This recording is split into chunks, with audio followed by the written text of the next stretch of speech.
For Clayfield. Thank you, Mr Speaker. Well, Mr Speaker, this is now the 5th time I've been given the opportunity to speak in this chamber on the address and reply, having secured the support of the people of Clayfield for every parliament since first being elected in September 2006.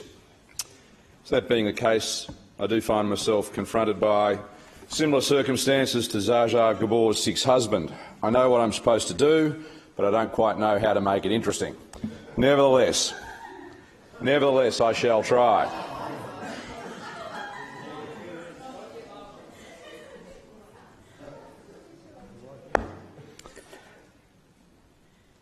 For the first time in my 12 years in this place, I also find myself in the somewhat unfamiliar territory of addressing the House from that most exalted of parliamentary positions, and that is the backbench. I say exalted because the position of a backbencher is one where, traditionally, considerable latitude is given to express one's views, free from the absolute adherence to the convention of cabinet or indeed shadow cabinet solidarity, and indeed free from the absolute dictates of the party machine. But in exercising that freedom, there is of course a strong obligation to do so sparingly and hopefully wisely. I'm well aware of the limits of such freedoms, and I intend to stay well within those limits. I also intend to follow in the tradition of former party leaders like Lawrence Springborg, Jeff Seeney, and yourself, Mr Deputy Speaker, the member for Caloundra, and offer advice only if it is sought, and to do so privately and discreetly. I will not engage in running commentary or media displays. There is no shortage of commentators who already do that, often to no avail or for any benefit except an agenda that is not the agenda of the members of the LNP in this place. I want to again thank the people of Clayfield for returning me to represent them in this place for the 56th Parliament of Queensland. I acknowledge His Excellency, the Governor, and in doing so I thank him for his address. I also reflect on the outstanding service of His Excellency and Mrs de Jersey since His Excellency's appointment in July 2014. Both have been outstanding representatives of the Crown and, more importantly, tremendous envoys for the people of Queensland. I have enjoyed working with His Excellency both in government and out of it, and Mary and I have enjoyed the hospitality of our Government House on many occasions. Mr Deputy Speaker, I also congratulate the member for Mulgrave on his unexpected elevation to the role of Speaker. I hope he has got over the shock of his unsought-for change in position following the last election, and in a spirit of conciliation amongst those members of the ex-Treasurers Club, I'm available for completely confidential counselling sessions where I would encourage him to get all of his gripes off his chest, safe and secure in the knowledge that it will go no further. I also congratulate the member for Nanango on her election as leader of the LNP here in Queensland.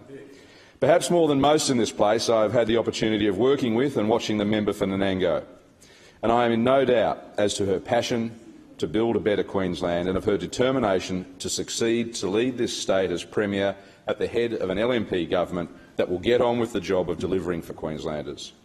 Her history shows that it would be a mistake to underestimate that determination, and I am in no doubt that she will put her all into the political battle ahead. And in doing so, she is unwaveringly supported by her husband Jason and their 3 daughters, an impressive and dedicated family supporting an impressive and determined leader. I also congratulate the member for Inala on winning the election. Of course, I worked hard for a different result, but that was not to be.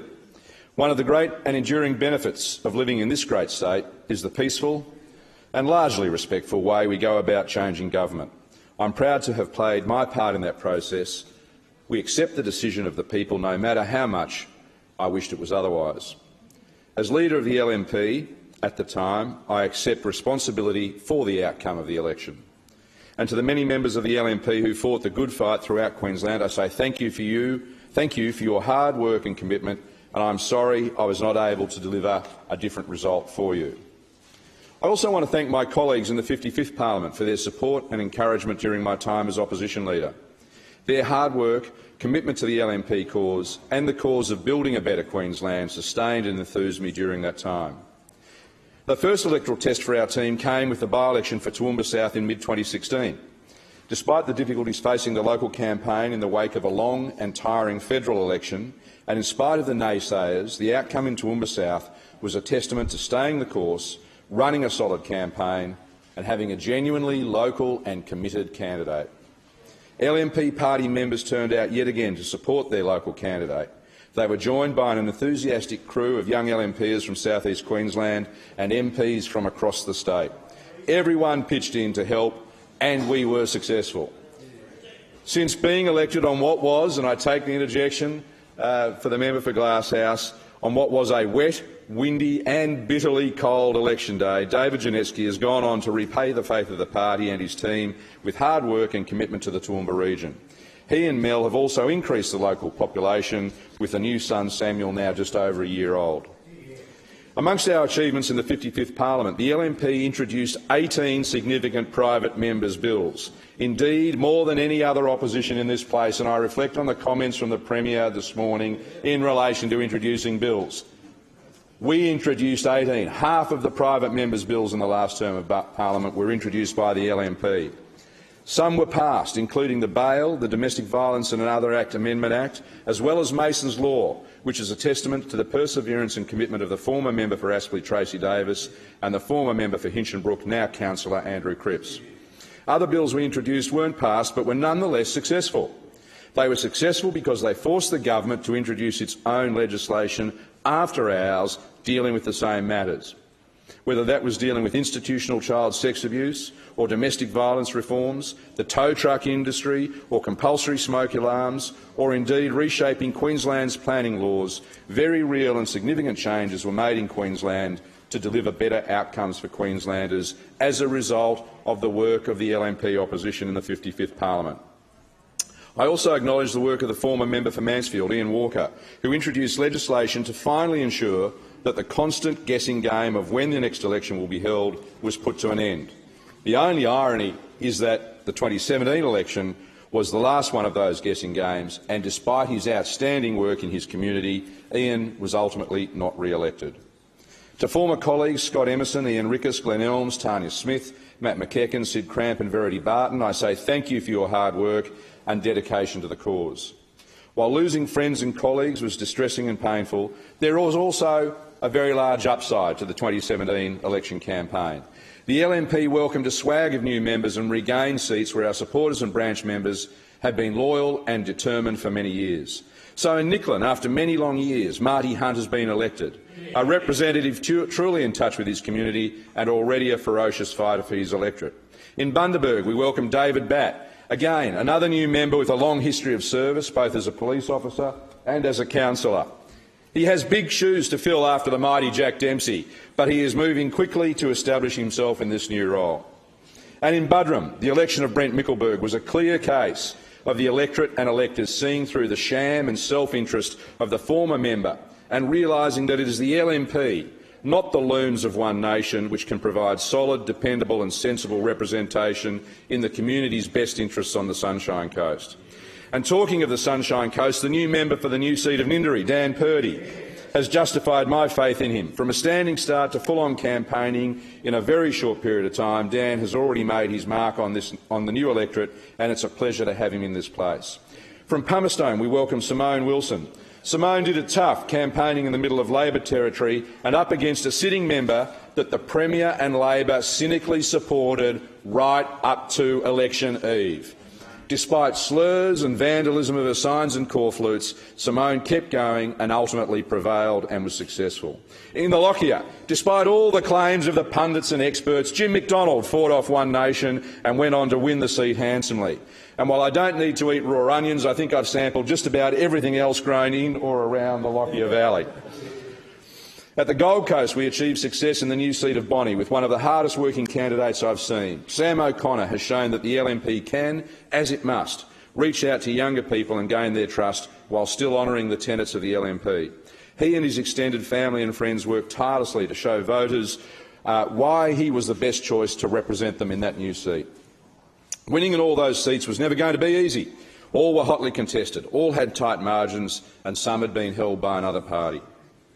In Callide, with Colin Boyce, we had a candidate who travelled thousands and thousands of kilometres across one of Queensland's most disparate and diverse electorates. His success is a testament to that hard work and that of his family.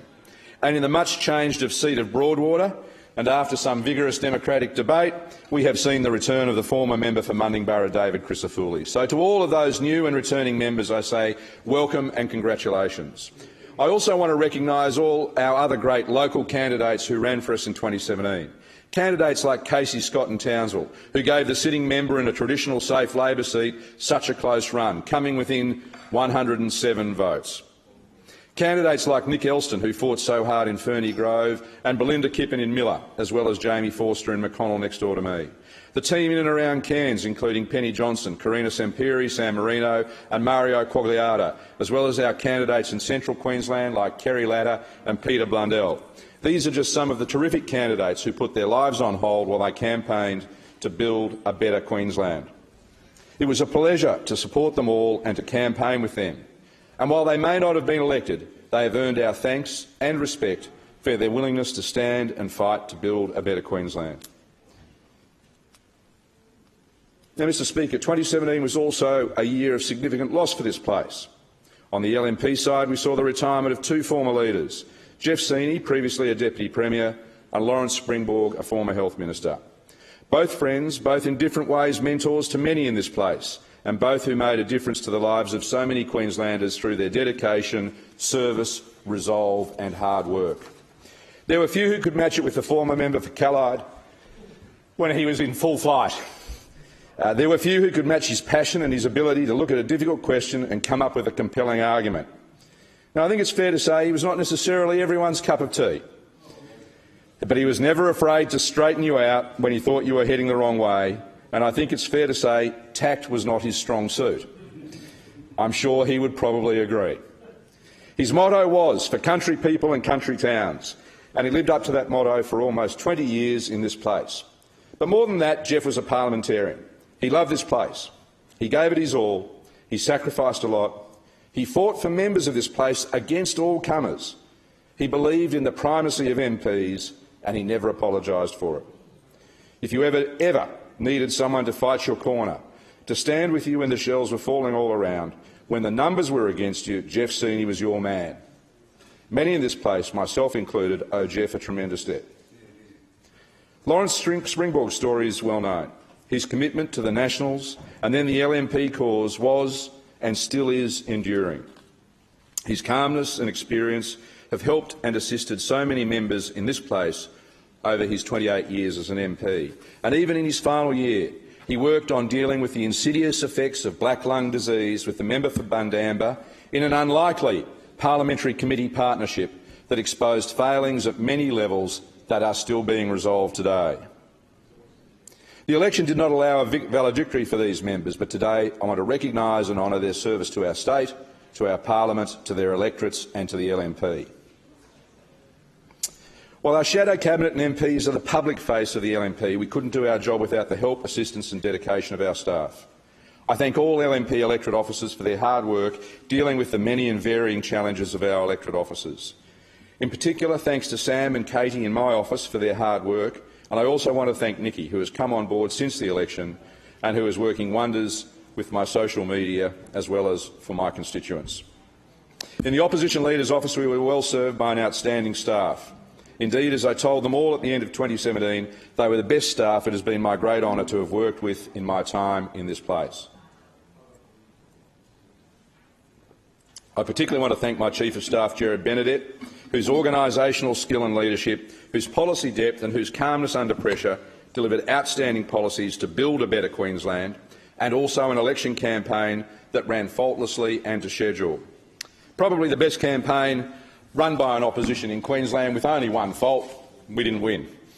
Any failings in that campaign are mine and not his. The policy team under Matt Jeffries provided policies that were both effective and responsible, and despite the best efforts of all of our opponents, policies that were bulletproof, that added up and did not need any new taxes or charges being placed on the people of Queensland. My media team under Matty Fynes Clinton and Sean Rigby did an outstanding job. Up at all hours and dealing with the gentle souls of the parliamentary media gallery was no easy task, as I'm sure many will agree. Our advances, Julia Dixon, Katie Mickelberg and Pete Colson, all worked incredible hours and made sure everyone was catered for, especially on the campaign bus and on the campaign plane. And of course, my long-suffering and dedicated EA, Kim McInnes, together with Steph Fairley and Michelle Waugh, made sure my diary was organised, my family knew where I was and the bills were paid. Kim's infectious laughter and wicked sense of humour was a much-needed touch of the real world in the bubble of the campaign. I say thank you to all of you. I also want to acknowledge the support provided by LNP headquarters. Campaign Director Lincoln Follow and his staff barely saw their families and barely got home themselves. They managed candidates across the state. They got the mail out. They produced the material needed. They wrote the ads. They responded to opposition attacks and played equal parts Sergeant Major and councillors to members, candidates and campaign teams. Our team was also supported by the President, Gary Spence, and the executive of the LNP, and I must say we worked in an extremely constructive and cooperative manner during my time as leader. We did not always agree, but we always recognised the need to work out our differences, and we did. The LNP works best when the organisational wing and the parliamentary wing understand and respect each other's roles and responsibilities and accept the principle of comity that should apply in that relationship. I also want to thank all on the Clayfield campaign team who looked after the campaign for me in Clayfield. While I was on the road, I relied on my local campaign team, led by Mary Carolyn Van Passen, to cover the bases in Clayfield.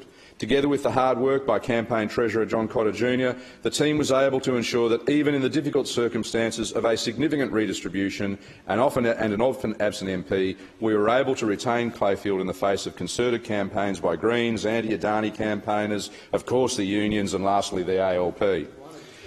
To all who worked so hard on the Clayfield campaign, I extend my sincere thanks. Mr Deputy Speaker, leading a major political party is a tremendous honour, and it was one I was aware of every day throughout my travels in Queensland. I want to thank all those Queenslanders who were so willing to engage in the great democratic debate last year. Invariably, Queenslanders were friendly, open, forthright and free with their advice. You wouldn't expect anything else. As I travelled the state, I again marvelled at its beauty, its diversity and its people, and it reinforced my determination to take to the people our plan to build a better Queensland, to create jobs across Queensland and better manage our finances, to build stronger families, to provide safe and livable communities, to deliver better government, not more government, and as everyone on this side I'm sure can repeat after me, to build the roads, the bridges and the dams that we need. And our policies and announcements, some 400 plus of them, were all designed to do that. And I'm sure members on this side remain committed to doing the best they can for their communities and for this state. I know I do. Sadly, under this Labor government, mediocrity is the order of the day. We are still waiting for major projects to commence after 4 years. Over 4 years and still waiting to see what this Labor government has to build for Queensland. Queen's Wharf, they talk about and promote all the time. A decision of the LNP government. The second range crossing, the single largest inland road being built in Australia, a result of the LNP government at a state level and a federal level. It gets more and more. And the cut and run minister couldn't cut it in council, so he ran. Talks about 1 William Street. Without 1 William Street, the rest of it doesn't happen. The rest of it doesn't happen. The only way you can build Queen's Wharf, the only way you can get the 14,000 plus jobs that will deliver is actually by building 1 William Street. And I'm sure, Minister, if you wanted to vacate, there'd be no shortage of people willing and, in fact, probably more able to take your position in that building. Debt is worse, $83 billion up in the stratosphere, and the fiscal deficits continue to grow, and the lack of financial accountability continues under this Labor government. I want to talk about my family. People have heard me talk about them often, and they are indeed the foundation of whatever success I've achieved. I'm eternally grateful to Mary for her support, patience and perseverance as I have for the last 18 years pursued my chosen vocation. As many know, Mary is an OT with Education Queensland and has been for 25 years. She works with kids with substantial disabilities and is a caring, compassionate and dedicated person. She'd have to be with me. Hopefully, with a little more time on my hands, I can help Mary fulfil some more of her ambitions. The 3 kids have all grown up around politics. I'm pleased to say none have turned and all are dedicated supporters of their dad and the LNP, hopefully in that order. Jeremy and Duncan have now both finished school and are at uni, or more realistically are enrolled at uni but usually at the pub. Kate, who is in Year 10, continues to be the shining hope of her father, but is showing worrying signs of being more interested in politics than is good for her. Truly, we cannot do this job without our families. Member's time has expired. I call the member for Barron River. From my heart. Thank you, Mr Deputy Speaker. Thank you for the opportunity.